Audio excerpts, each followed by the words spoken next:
5 bells. Stand by all stations. Attention, all districts. A 5-alarm fire. 5 bells move in immediately. That's it. Let's roll! Let's go! Firefighters!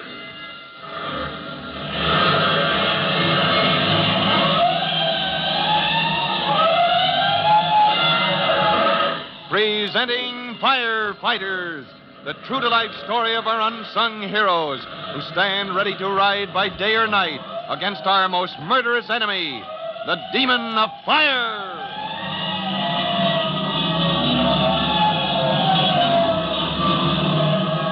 In just a moment, we'll join Chief Cody and rookie fireman Tim Collins at the scene of the fire in the spaghetti factory. The blaze, deep down in some packing materials on the 4th floor, proves to be more stubborn than the men of Engine Company 209 first thought. And now, after pouring tons of water onto it, another danger complicates the smoke eater's job. We'll learn what that danger is right after this important message.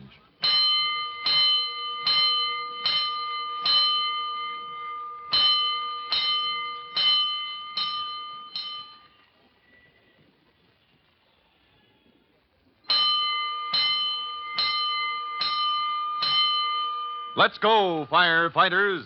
Let's go to one of the oddest fires that Chief Cody and Tim Collins have run up against in a long time. A fire in a spaghetti factory. Minutes after Tim returned from the rescue company to his old Engine Company 209, the call taps in. And arriving on the scene, he and Chief Cody find a stubborn blaze in packing materials on the 4th floor. After battling the deep-seated smoldering fire for several minutes, a worry begins to plague the chief, and he calls out to Tim. Tim! Oh, Tim! Yes, sir, Chief. Come with me.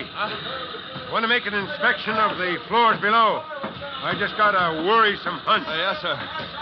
She's a mean one, isn't she, sir? Yeah, like a fire getting started in muck. Burns and burns down deep. Yes, sir. Takes an ocean of water to drown her out. You think the fire's spreading to the stories below, sir? It's not the fire I'm worried about. No? No, it's the water. Huh? We've poured tons and tons into that top floor. I want to check what the damage is below. Yes, sir. Here, let's take a look on the 3rd floor. Yes, sir. Hey, looks like this is where they keep the finished product. Yeah, the spaghetti itself. Look at it. Tons of the stuff in big bins. Wow. Never knew there was so much spaghetti in the world. Yeah, and just as I feared. Yeah, I see what you mean, sir. The water's seeping down from the floor above. And right into those big bins of spaghetti. Oh, what a mess. It's ruined, sir. Well, I'm not so concerned about that. What I am worried about is what'll happen if that water keeps seeping down. That spaghetti's soaking it up and swelling. What do you think will happen, Chief? If that water keeps coming down, something's going to give, and with a bang. How well I know that, sir. I haven't forgotten that loft fire when I got caught in a cave-in because bales of cotton rags soaked up too much water. Well, that might happen here. Yes, sir. Either this 3rd floor could collapse or the bins that hold the spaghetti. Now stand by here, Tim. I'm going up and order the water cut till we can take a better look. Yes, sir, right. And keep an eye on those spaghetti bins. Right, sir. With that added weight of water, they're liable to give way any moment. And if they do, you better be ready to jump for your life. Leaving Tim to watch developments on the 3rd floor, the chief climbs to the top story and orders the men to cut the water until he can make a more thorough investigation of the dangerous situation below. A minute later, he joins Tim again. Well, how does she look, Tim? Well, sir, I don't like it at all, Chief. Take a look at the seams of this big bin here. Yeah. The added weight of the water-soaked spaghetti has weakened the whole thing. Yes, sir, and if that ever lets go... Well, Oh? You hear that? Yes, sir. Look, it's the corner of this right bin here. It's splitting. Yeah, and splitting fast. Yes, sir. Come on. We better move back, son. Yes, sir. Look out, Chief. The whole thing's giving away. And that water-soaked spaghetti is headed right for us. Get that door open to the stairway, Tim. Yes, sir. I got it. Here comes the spaghetti. A whole tidal wave of it. Yes, sir. Oh, good grief, Chief. It's filling the whole stairway. Yeah. And we're caught right in the middle of it. Grab the stair rail, boy. Yes, sir. Try to hold yourself. I can't, sir. The stuff's pushing me down. Hang on, Tim. It'll carry all the way down the stairs. I'm trying to, Chief, but What a force this stuff's got.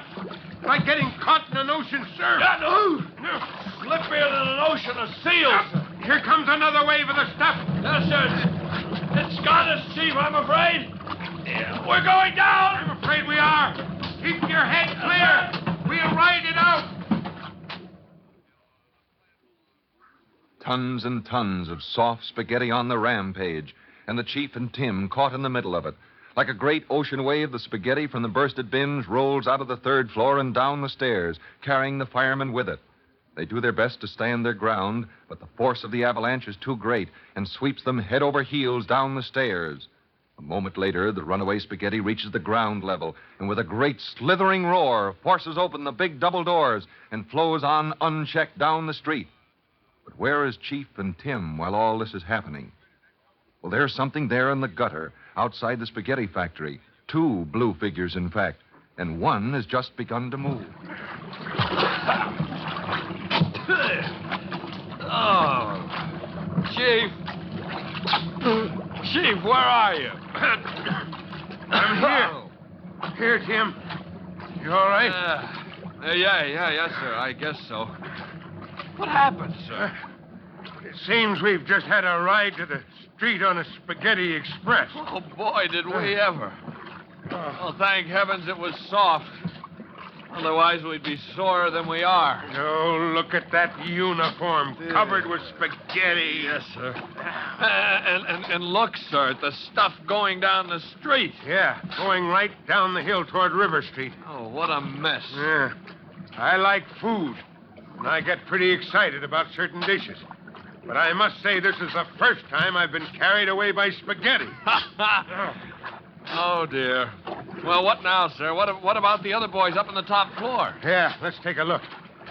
If we can make our way into the building through this mess of stuff. Yes, just careful, Chief. It's pretty slippery underfoot. Oh, holy smoke, look at that stairway. Blocked with spaghetti. Oh, look at this, Chief. Huh? Oh, the 2.5-inch line. Yes, sir. It looks like the force of the spaghetti carried them right back down into the street. Leaving the men on the top floor with a fire on their hands and no fire hoses to fight it with. So do you think we can fight our way back up the stairs with lines, sir? Oh, not a chance. The whole stairwell is choked with spaghetti. And the stuff keeps flowing out of these bins on the 3rd floor. Yes, sir. Oh, we gotta figure another way. Ariel? Ariel, right. Now get up the street to the corner and put in a call for hook and ladder number 131. We'll boost lines up on the outside. Now hurry. Yes, sir. Meanwhile, I've got a job to do. Oh, what's that, Chief? Empty the spaghetti out of my shoes. 2 minutes and 27 seconds later, after Tim turns in the alarm for hook and ladder 131, the big, long firefighter swings around the corner, the tiller man feverishly working his rear steering wheel, and it grinds to a stop as the Chief holds up his hand. Hold it. Hold it. Yeah, that's about right. Now swing your ladder up to the 3rd window on the top floor. That's kind of a bad angle to the street right here, isn't it, Chief? Yeah, we're right on a steep hill. Oh, Mac, be sure to set your brakes good and tight. You've got quite an incline here. Oh, gosh, look at those boys go to work, Chief. Say, an aerial truck always is exciting to watch, isn't it? Yeah, and 131 is a crack crew. Yes, sir. You notice how fast they roll to the call? Huh? Little over 2 minutes. That's good time. Ladder's up, sir. Right. Okay. Let's get a 2.5-inch line up there fast. Gee, look at that guy run up that ladder, sir. Yeah. Told you they were a red-hot crew. Thank heavens this fire's a slow burner. With all the complications we've had. All right, that's fine. Hey, break in the window there. That's it. Hey, Chief, look. Yeah, that's it. Chief, look. What's that, Tim? Look what's happening to the aerial truck. What? Holy smoke! She's sliding, sir, sliding down the hill. She can't hold her traction on top of all that slippery spaghetti. The spaghetti again. Oh, sir, will we ever get rid of that stuff? Set your brakes again, Mac. He's got them set, sir. It's no use. She's still slipped. Yeah, and it's leaving the man on top of the ladder, hanging there like a monkey on a string. She's heading downhill, Chief. Hey, you up on the ladder. Drop your line and hang on for dear life. Well, still more trouble at the spaghetti factory. The chief, Tim, and the rest of the boys certainly walked into a barrel of complications when they rolled to this fire. Now the street, covered with slippery spaghetti, is carrying the aerial truck down the hill, leaving a firefighter stranded on the top of the ladder. Now, to learn the next strange development in the most fantastic fire our firefighters have ever come up against, be sure to listen to the next true-to-life episode of The Firefighters. In just a moment, Chief Cody will tell you, boys and girls, how you can help the firefighters in your own town. But first, here's a message you ought to hear. And now here's Chief Cody with a special message for all firefighters. Chief Cody. Hello, boys and girls. I know all of you folks are familiar with fire drills.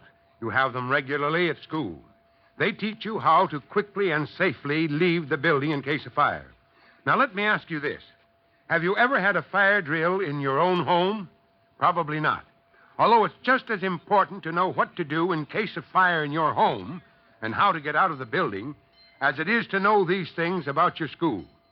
The next time I drop in, I want you to have paper and pencil ready, for I'm going to give you some helpful tips on how to organize and carry out fire drills in your own home. Till then, remember our old slogan, what burns never returns. I'll be back soon. So long. Fire Chief Cody and the young rookie fireman Tim Collins will be back on the same station the next time you hear... That's it. Let's go! Let's go!